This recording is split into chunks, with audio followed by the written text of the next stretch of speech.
Assalamualaikum warahmatullahi wabarakatuh. Halo guys, kembali lagi bersama saya Bobby Herian.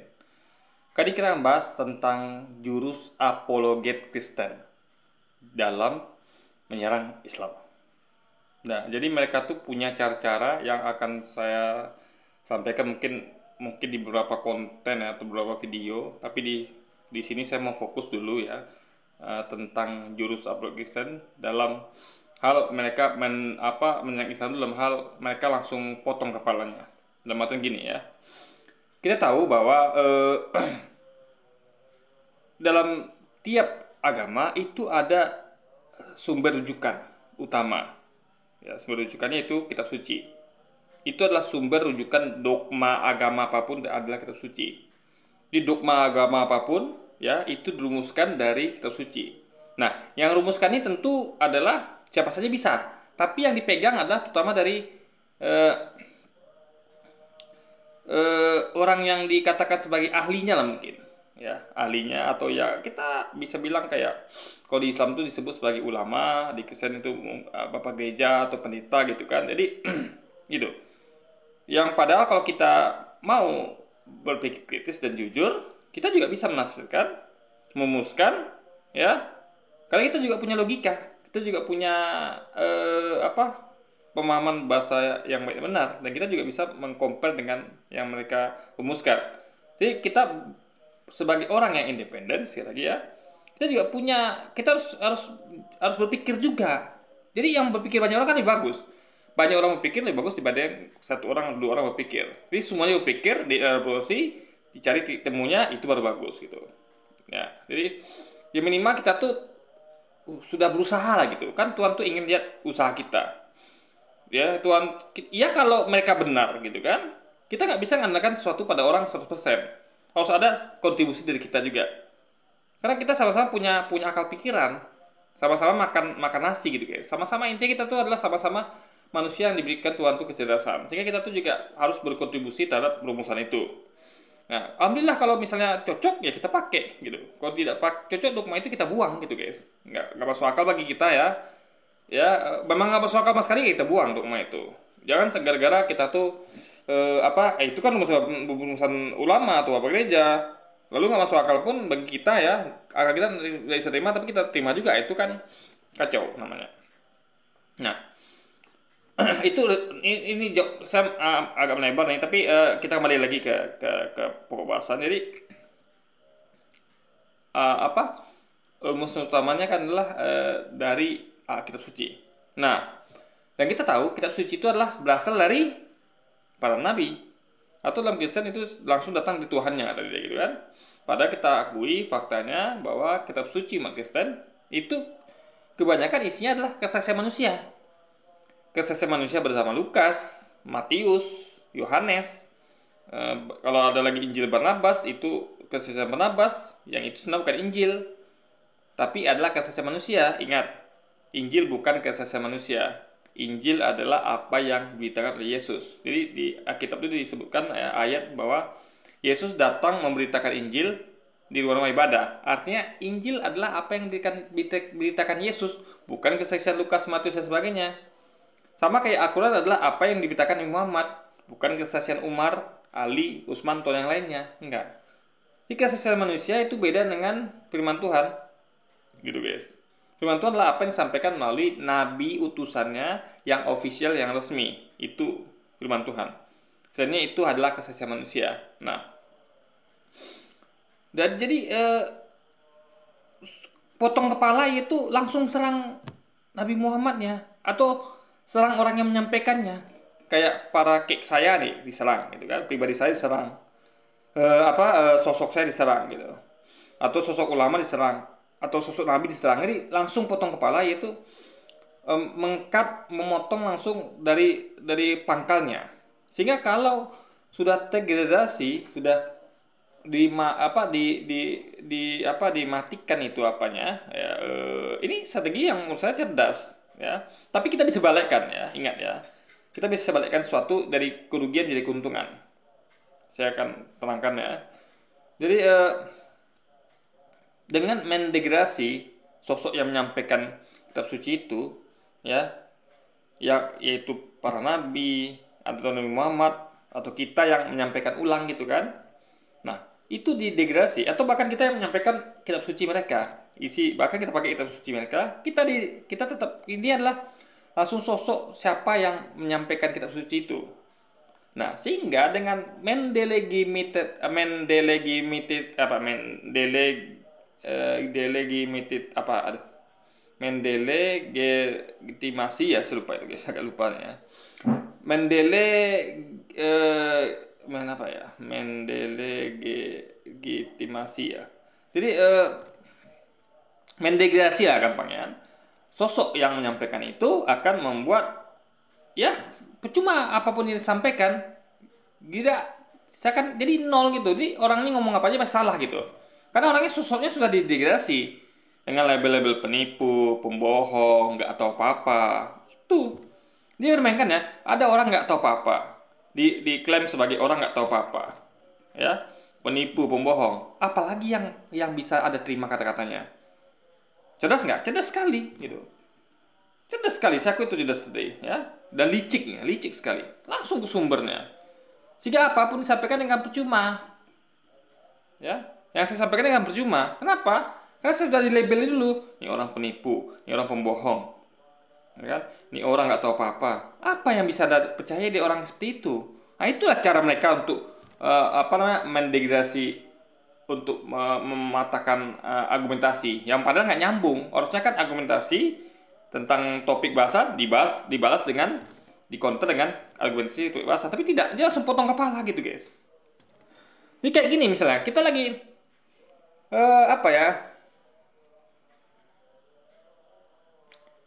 kita lagi misalnya kita lagi berusaha untuk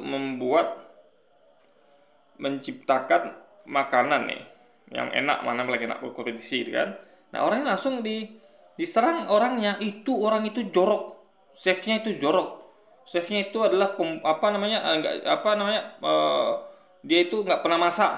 Jadi dengan begitu langsung jadi belum lagi dia motong-motong bumbu apa semua udah ini nggak pakai nih gitu kan. Nah, bukan dibahas ini kentangnya, dia kok motong kentangnya begitu, kok dia cabenya kok cuma tiga siung, tiga biji, nggak begitu dibahas, tapi langsung itu chefnya tuh nggak pernah masak, itu chefnya tuh adalah chef gagal. Nah, itu gimana mainnya guys?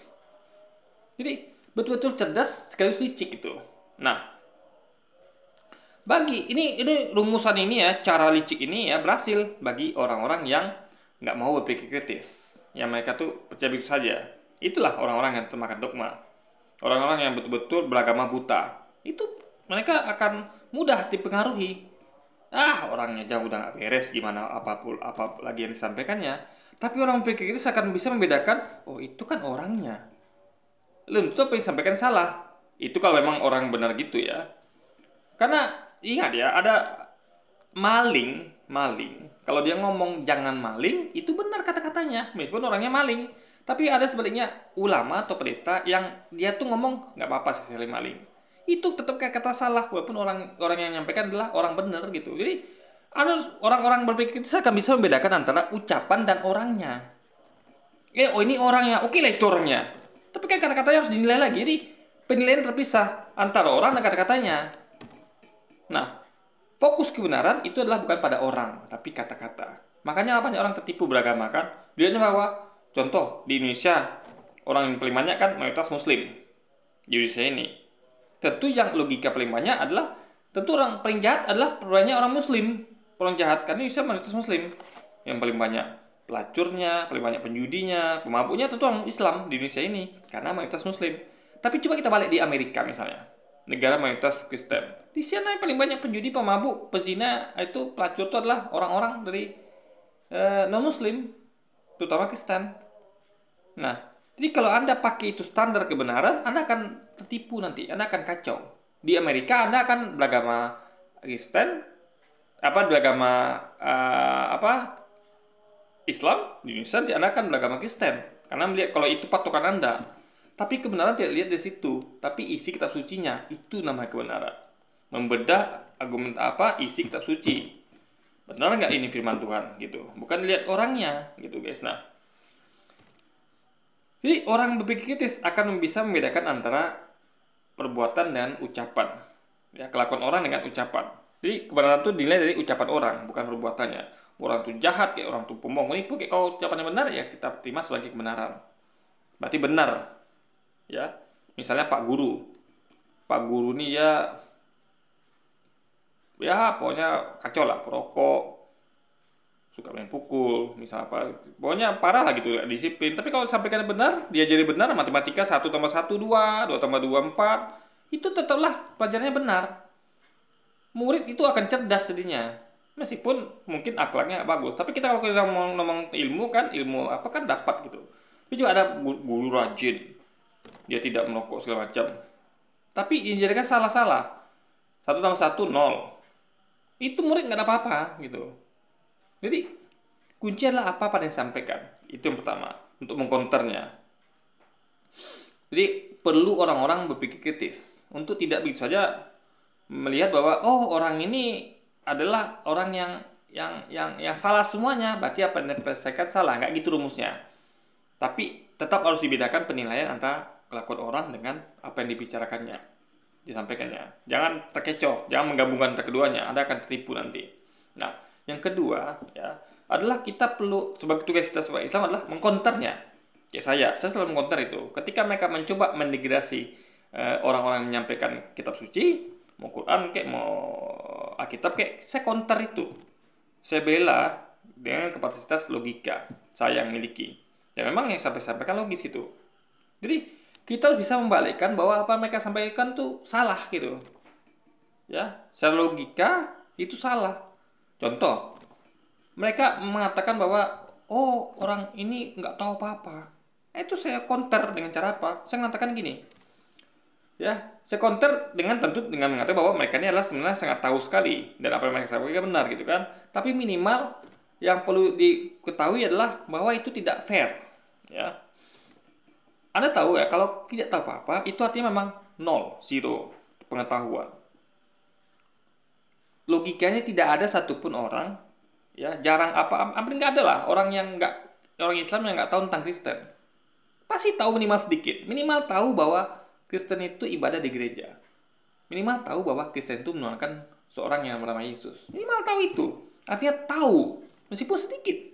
Nggak fair kalau dikatakan nggak tahu apa-apa. Tapi begitulah mereka tuh berusaha mendegradasi sosok itu dalam Islam tuh menjadi 0, nggak ada nilainya.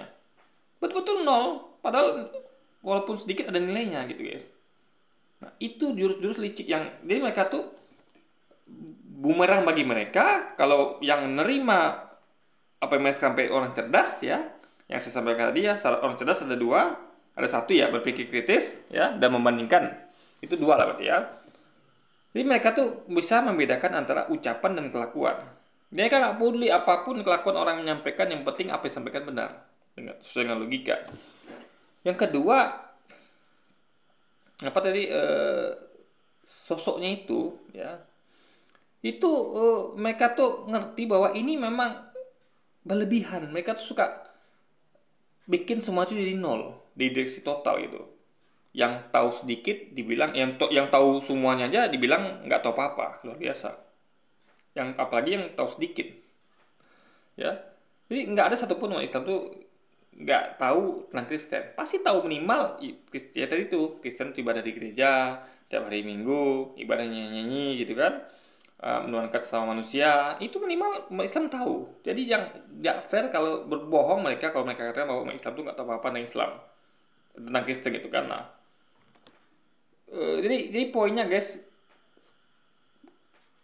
kita bisa balikkan itu jadi keuntungan. Jadi cara kita mengkontrol itu ada dua. Pertama, mendidik orang-orang agar mereka tuh mau berpikir kritis. Maka saya selalu sampaikan di konten saya adalah, ayo berpikir kritis. Ayo berpikir kritis. Belajarlah membedakan antara kelakuan orang dengan ucapannya. Tidak ada hubungan antara, memang secara apa ada hubungannya ya. Secara tidak langsung ada hubungannya antara ucapan dan kelakuan. Tapi kita tetap harus filter lagi gitu. Ya. Tidak selamanya atau tidak seluruhnya apa yang disampaikan orang yang tidak bagus itu kelakuannya tidak bagus juga. Ya. Tetap harus disaring lagi, filter lagi gitu. ya kan? Kalau tidak Anda akan terkecoh nanti. Misal makanya ya, contoh kayak orang yang teliti, orang yang detail, misalnya Anda bayangkan Anda lagi coba menyortir sesuatu, ya, misalnya buah gitu kan, atau apapun itu, Anda lihat ini kayaknya makanannya busuk dikit aja ada buang. Apalagi ada orang yang Anda tuh terkecoh, bilang oh itu busuk sekali, padahal busuk sedikit. Orang cerdas akan memisahkan antara busuk dengan isi dalamnya. Dia akan buka. Jangan-jangan ini hanya kulitnya saja, isinya bagus jangan-jangan. Jangan-jangan ini hanya sebelah sini saja, isinya bagus. Jadi dia tidak akan pernah membuang kebenaran. Tidak akan pernah membuang isi buah gitu. Dia akan dapatkan maksimal dibandingkan orang yang nampak busuk sedikit buang. Apa banyak ini buang? Coba banyak kebenaran dia buang. Kedua, dia pun misalnya ya karena itu tertipu dia. Ya, dibilang orang bahwa itu buahnya busuk, padahal buahnya masih bagus.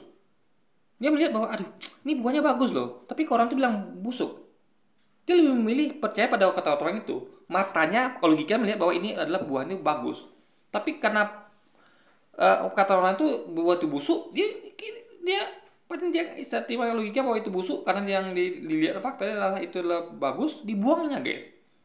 Dia percaya pada kata orang itu. Sama dengan orang-orang yang udah tahu logikanya nggak dapat menerima dogma Kristen, tapi karena kata-kata apologet itu didengarnya, mereka pilih dogma, walaupun tidak masuk akal, akhirnya mereka menerima itu. Itu masalah di situ guys.